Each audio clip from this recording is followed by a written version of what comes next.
Sujetos en las ciencias sociales. Sociología, historia, antropología, filosofía, psicología utilizan el término sujeto en lugar del término individuo, ya que el término individuo detona cierto sentido que hace para aquellas teorías que consideran a las personas libres sin condicionamiento, no reflexionan y eligen lo que le conviene. Sujeto sujetado. Es una persona pensante, crítica y reflexiva como el individuo, pero este se encuentra determinado por ciertos condicionamientos, los cuales como son económicos, sociales, culturales, psicológicos o religiosos, entre otros. En la sociología podemos ver claramente los padres del estructuralismo. Karl Marx dice que el factor económico es determinante, no es lo mismo un burgués o un proletario que vende cosas para poder sobrevivir. Del mismo modo, Durkheim está presente los valores, la formación, cómo circula el poder dentro de una sociedad. Se menciona que este sujeto se ha determinado en hechos sociales y no en otros. Psicoanálisis. Sigmund Freud. Él menciona de cómo el sujeto no elige libremente, sino que hay condicionamientos que se hacen inconscientemente, que provienen de una estructura psíquica. Del mismo modo, en cada teoría crítica, como en la escuela de Frankfurt, cualquiera que aborde de forma crítica el estudio de la modernidad, porque en la posmodernidad precisamente se tiene el dilema de que este sujetado proviene de la cultura en la que se ha nacido, educado, o a un sujeto flexibilizado a una subjetividad. ¿Qué es subjetividad? Considera que la verdad es totalmente relativa a cada persona o grupo a la cual la interpreta. Se enfoca en la consideración del espectador y no del objeto a observar. Este término es considerado hoy en día en la física. Se refiere a lo interpsíquico, es decir, la vida interior de los seres humanos, incluso las ideas, valores y creencias y emociones de los individuos. En la teoría del conocimiento, es el carácter de lo que es subjetivo, es decir, propio del modo de sentir o de pensar del sujeto y no del objeto en sí. La propiedad de las percepciones, argumentos y lenguaje basados en el punto de vista del sujeto y, por tanto, influidos por los intereses y deseos particulares del mismo. La subjetividad se encuentra en las representaciones sociales, los mitos, las creencias, la moral, la sexualidad, los diferentes espacios en los que vivimos y está atravesada por los discursos y producciones de sentido. Depende del sujeto que las capta. Si ningún sujeto las percibiera, no existiría.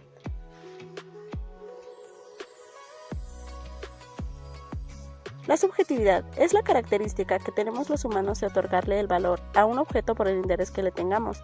Las cosas no son valiosas por ellas mismas, sino que es por la relación que tienen con nosotros.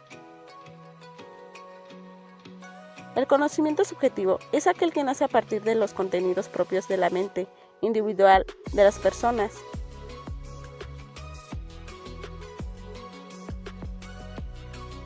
Es decir, la objetividad es plasmar la realidad tal como ocurre sin valoraciones, mitos, creencias y opiniones.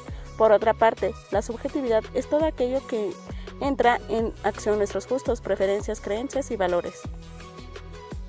Objetividad contra subjetividad. La información objetiva está basada en la ausencia de prejuicios e intereses personales. En ella, los hechos y los conceptos son tratados como objetos. La información subjetiva contiene el punto de vista de la persona que la expone y está influida por sus intereses y deseos. Cada persona habla de su propia perspectiva. Depende de dónde veas las cosas, la percepción de la realidad puede ser muy distinta.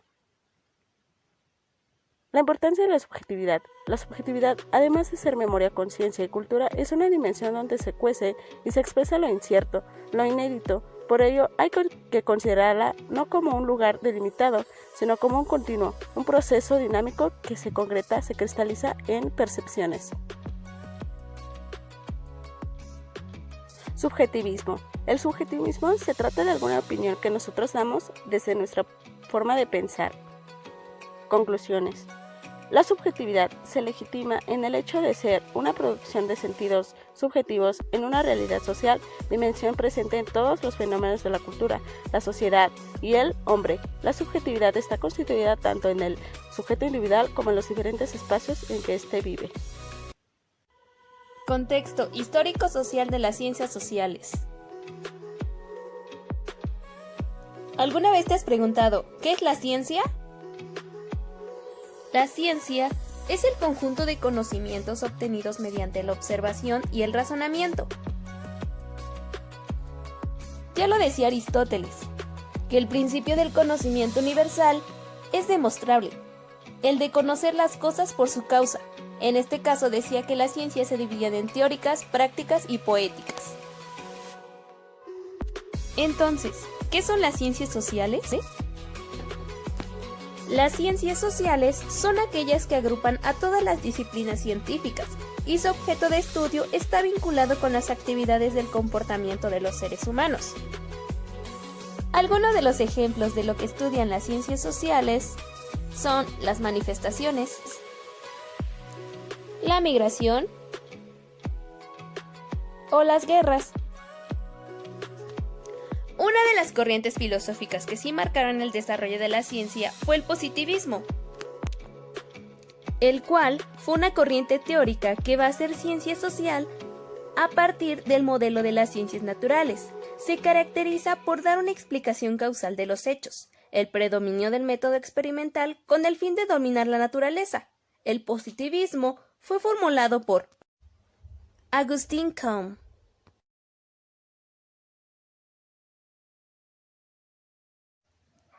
Otra de las corrientes filosóficas fue el materialismo histórico dialéctico. Es una de las corrientes de las ciencias sociales, que al contrario del positivismo ve el estudio de la sociedad como algo distinto al estudio de la naturaleza. Esta corriente se considera revolucionaria, pues no solo pretende explicar la realidad social, sino que trata de cambiarla. Contexto histórico en el que surgen las ciencias sociales. Bueno, pues las ciencias sociales no siempre fueron conocidas con este nombre. En la antigüedad había muchos filósofos y pensadores que analizaban temas sociales, pero no había un nombre específico para ellos. Así que hubo dos hechos históricos de los cuales fomentaron el conocimiento humano en el ámbito social, y fue la Ilustración y la Revolución Industrial. La Ilustración fue un movimiento intelectual, cultural y filosófico que se desarrolló en Europa, principalmente en los países de Francia, Alemania e Inglaterra, durante el siglo XVIII y se prolongó en algunos países hasta el siglo XIX. Este movimiento impulsó a grandes pensadores y científicos a llevar grandes cambios sociales, culturales y políticos a través de la razón y el conocimiento. Algunas de sus características es que es un movimiento laico, en el que descartan el interés hacia un Dios y lo apuntan directamente al hombre como ser humano. También es que da lugar al movimiento enciclopedista, que consiste en dejar todo evidenciado a través de escritos con el fin de poder transmitir a la sociedad lo que se había investigado. Algunas de las causas de este movimiento fue que aparecieron intelectuales que clamaban por darle al ser humano mayor importancia y que no aceptaran lo que la iglesia o la religión les brindaba. Esto desembocó un gran movimiento filosófico y político para la sociedad de aquel entonces, y también la necesidad de la sociedad por encontrar respuestas a las nuevas inquietudes o incertidumbres humanas que la religión y el gobierno no podían explicar. Otro movimiento fue la Revolución Industrial.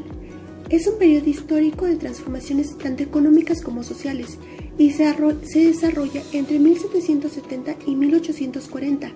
Se caracterizó por el uso de nuevas tecnologías aplicadas a la producción en masa, también denominada producción en serie. La primera invención que permitió esta nueva forma de producción fue la máquina de vapor, cuyo combustible era el carbón mineral. El inicio de la Revolución Industrial fue en Inglaterra, dado que este país presentaba las condiciones tanto económicas, políticas, sociales y tecnológicas necesarias para llevar un gran cambio. Algunas características de la Revolución Industrial fue la producción industrial a gran escala, el desarrollo de nuevas industrias como la textil y la minera, el desarrollo del comercio gracias a nuevas rutas comerciales como las marítimas, la sustitución del hierro por el acero,